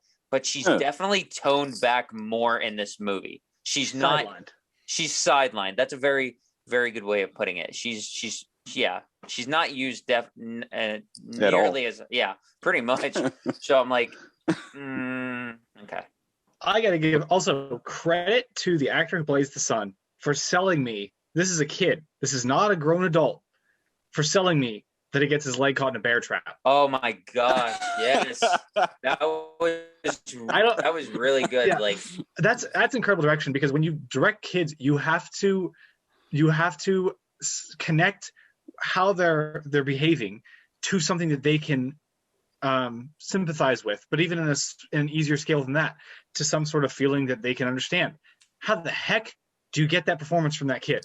I don't have a clue. I don't know. I think they hired this kid because he's good at seemingly looking and being pathetic and sad. And that's how you are when you get your leg caught in a bear trap, man. Pathetic and sad. Every time I saw that scene going into, all the different show times that we've had, if I happened to be like in there at that moment, I would just kind of wait, and just because I remember when I threw it on for myself, I was like, I had like everybody else, ooh, that kind of moment. And I just wanted, you just want to see everybody else's reactions, and, everybody has that same reaction. So to your point, Ryan, he did really well. I just realized, you brought that. I'd completely forgotten about the bear trap in that movie. When I watched Hunter x Hunter today, there's a bear trap scene in that too. So I've seen 2 movies with 2 bear traps in the same day. Who knew? He's gonna watch a movie next week called Bear Trap, and it doesn't have anything. I'm gonna leave this room and accidentally get caught in a bear trap. Oh, sweet irony. Did you watch Saw last week? No, I saw. All right, No. third Bear Trap. At this point, they should be called human traps. All right. Dude, Bears are actually going around setting them. There it is. That's why they're it's bear called traps. yeah, these bears are just like, man, these guys are stupid, just walking around in these. Oh, Wow. Do we have any more thoughts on A Quiet Place? I'm still trying to figure out what type of building this is that has like a latch that goes underneath where there's a safe inside a warehouse. Where are we keeping? What is this building? Isn't it a smelter? That's what I thought. I mean, I don't know. It just seemed weird to have so many locks and chambers. It's outside of expertise. Yeah. I think the movie definitely wants us to not think about that. So like, don't pick it. With these movies, I'm trying not to think too much at all because I'm having trouble thinking that all the militaries couldn't fight off these monsters. Or it took us so long to figure out they can't swim, so I'm assuming Hawaii's okay. Or the fact that apparently feedback drives them absolutely insane. Like I feel like that should have been something that should already be known, not discovered by this deaf girl. I love how every character in the movie does this. I'm like, oh, yeah, no. It's so funny you say that, right? I like after like the 3rd or 4th time of like, yeah, that's the whole point, bro. I'm not gonna be like, hey, Steve. All right. Also, next movie they probably run into a cult of people who've all cut out their tongues so they can't talk anymore. See, Yeah, right. that would have been interesting. More about the human element. Oh, if that happens, I'm gonna laugh so hard. Doesn't that happen in World War Z? How North Korea doesn't have they I pull know out all the teeth in North Korea. I don't remember. I feel like I stole that from somewhere, but I'm not entirely sure what. I think you stole it from World War Z. Very specifically. Yeah. Right. Actually, now that you mentioned that. Yeah. That did seem very oddly familiar. So I'll laugh if that actually turns out to be the case. I want to see what the script of this movie looks like, though. How many pages do you think this is? Like, how much of this action does he write out? 80. I'm gonna bet it's a 65-page script. That's probably about right. Because you don't need to specify every single thing that happens with action. You kind of just especially when you're dealing with a lot of CGI, that's going to be your blue scripts and your yellow scripts and your on the day production note scripts. I bet your script is maybe not even 65 pages. It's probably less than 50 because there's literally no dialogue in this movie. Yeah, except except for the first 5 minutes too. The only thing that kills time is you got to have a space every time you do a different action. So if you say you pick up a glass and drink it, that can all be on the space. And then once you do something else, space. So and I don't think you can. I mean, obviously there's been films that have shot without scripts, but like I don't think you want to do anything less than 45 pages, even if you have no dialogue in your movie. Yeah. Yeah, I was gonna say you do have a lot of space that's taken up for the tones of which, like setting up how they're supposed to react to stuff, and you have a lot of descriptive, not obviously dialogue. It's just what is your character doing and how are they doing it. So that takes up a lot of space too, and that even takes up further space when, like you said, you don't have any dialogue to put in. Yeah. Do you think with Quiet Place Part 3 that they're going to open with like maybe not necessarily day 2, but like day 7 or something like that, just so we can get Krasinski back in the movie again for 5 minutes? Probably. I want to open with a day 1 somewhere else. Yeah. That or not at all, because I think incorporating Krasinski into this is just a little too much following one pattern and not kind of exploring a little bit more. So I think it's going to help more if he doesn't include himself. I think it'll go a long way. Well, the first one has a cold open, doesn't it? Yeah, it's like I can't day remember. 30 or something. Mhm. Oh yes, it does. You're right. Mhm. Yeah, because I don't think that we actually get like an opening for. Oh, so maybe we'll get a cold open of like when everything's back to normal, and it'll be that girl. Remember that time monsters took over and my dad died, and remember that. Of course, you'll have to say in like sign language because she's deaf, but it'll be okay. Yeah. Oh, And that baby's gonna. How is that baby not dead yet or murdered somebody? I don't Jeez. understand. I still don't get it. That baby cries all the time. It's a baby. And how much oxygen are in those tanks? Come on, Couldn't man. tell you. Convenient amount. A convenient, Perfectly convenient amount. a movie amount. yeah. That was like my one glaring problem in the first movie. Oh, why are you making kids? Like, seriously. Oops. I know, Well, right? Oh I man, the think- monsters took all the protection. No. Oh jeez. No, I think I interpreted it that I think they had already like been Conceived? been expecting a child before these things happen. So it's like it's out of your hands. This is 470 some odd days later. Oh, never mind. I totally didn't put that together. You're right. But Wait. maybe the opening, maybe we're wrong, and the opening's on like day 135. I don't know. It I just could be wrong too. it adds more suspense and you know. So that means they still would have had to conceive during the apocalypse. Yeah. Yeah. Maybe Oops. Moving on. Any more thoughts on A Quiet Place Part 2? No? Feel free to watch All the right. first one. Yes, please watch the first one and the second one. Please visit your local theater to go see the second one. Cruella. And Cruella. There you go. Don't buy it on Disney like I did. So next week, Maybe that's why I enjoyed it. I didn't pay $30 for it. probably.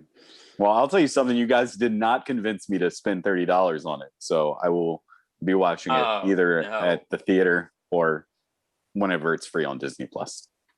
Yeah. In 4 months. Yeah. Yeah. Because Ride is on there now. I will say it was better than Mulan, if that's worth any. Is it better Most than things Maleficent? are. Yes. Yeah, most things are. I know that wasn't saying much, but it is. It is better than Maleficent. Okay. Yeah, I thought Maleficent. I seen like the majority of the first one. That was kind of boring to me. And then Is it better than Maleficent 2? Yes. Oh yes, Most things yes. Things are. Maleficent 2 is boring as crap. You know what? That might be one of my favorite So Bad It's Good movies. Ugh. Maleficent Ew, 2. Oh my gosh. Mistress It of is Evil. so funny. It's so funny. She's like, let me prepare an army full of like weapons specific to killing these creatures that I don't know exist at that point when she'd be creating this army. Foreshadow. Who needs logic? I don't talk during movies, but I Not spent Disney. 85% of Maleficent 2 quietly whispering in the theater to nobody in particular. to Rachel. Oh, You just went up to random people. What's going on?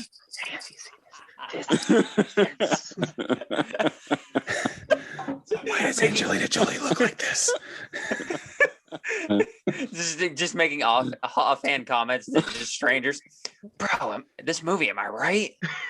Am I the only one that thinks this movie sucks? Sorry. Does it look like she's got a booger in her nose? Oh no, that's the rest of the movie. Oh, Oh Sorry. my god.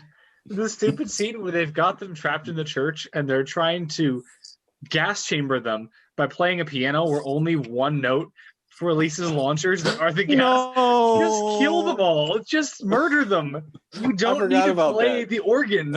And every once in a while, send a gas chamber thing to kill one big tree because they effectively kill like 2 trees of a church full of people. Well, know what I'm watching tonight? Me too. Something else. That's right. Yeah. All right. So next week we got The Conjuring. The Devil Made Me Do It. Apparently Alex is not going to participate in said watching. So I don't know if we can just spoil this for him or what. It's fine. But I will not. I'm good. I don't like the Conjuring movies. I'm good. You can spoil all the heck you want. I'm watching the other two just before this one, just to kind of brace myself for what critics have called a very disappointing movie. Oh, I hadn't heard I that haven't yet. seen That any makes of me them. sad. Oh, you haven't seen any of them? Nope. The first two are good. I wasn't planning on it, and then I told a friend from work, and then she was like, "I got a 5-pack of everything in the universe today. Borrow it." And I was like, "Shoot, now I can't." No, they're good as for what they are. It's like I have a weird excuse why I haven't seen them. So the first one came out, and I wasn't really that big in horror films at the time. Second one came out, and I hadn't seen the first one. And then like the next year, I was like, "Shoot, I'm behind 4 films in this franchise," and I never caught up. oh. I didn't know it'd be a cinematic universe by the time I didn't see it. Yeah, man, you got to get all of them and have to watch them in chronological, not date they were released, but you have to watch them in like when they take place in the timeline. No, released, and I will have them all done by Wednesday, theoretically. That way you get the Nun knocked out with, and you don't have to worry about that one at all. I might skip the Nun. or you don't have to watch it and just like I'm gonna pretend. I'm gonna be like, I'm just gonna look at reviews, be like, Conjuring was great, Conjuring 2 was great, Annabelle's okay, Annabelle 2 is garbage, Annabelle 3 is a lot of fun but not great. The Nun is really boring. That's pretty much what everybody says about all those, right? yeah, pretty much. Yeah. Insidious is part of it. I'm just kidding. No. I know it's not. It's got. I have seen all 4 of those, and somehow I skipped the Conjuring movies. They're the same dude in them, but no, they're not. Yeah. Patrick Wilson and James Wan are like BFFs now.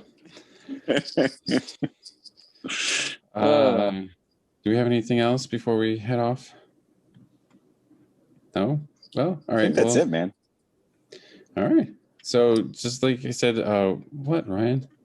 I'm sorry. He raised his hand. I didn't want to interrupt. I feel like you've interrupted so many times today, and I don't mean to. Okay. I didn't say this at all.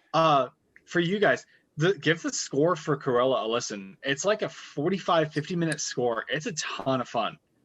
I don't know if you guys listen to scores, but it's not like a slow. It's really unique. Anyway, Does it sound British? It does. Yes. It's unique. Yeah, that's all I was gonna say. I was trying to think of why I wanted to mention it, and I was like, I like the music from that better than Quiet Place 2. So I'd recommend giving that a listen, just kind of on its own. Wait, Quiet Place has music?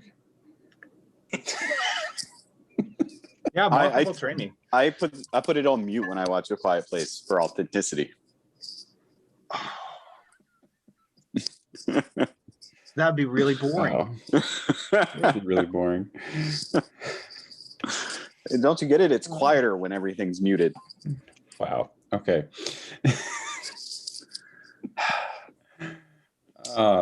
Just so you guys remember, you guys just messed me up. Just a friendly reminder: we are now on Apple Music, Apple Podcasts, Google, Spotify, and Amazon Music Podcasts. Thank you, everyone, for watching or listening. Please give us a like, subscribe to our channel, and please leave us a comment. It helps us out, and we like hearing from people.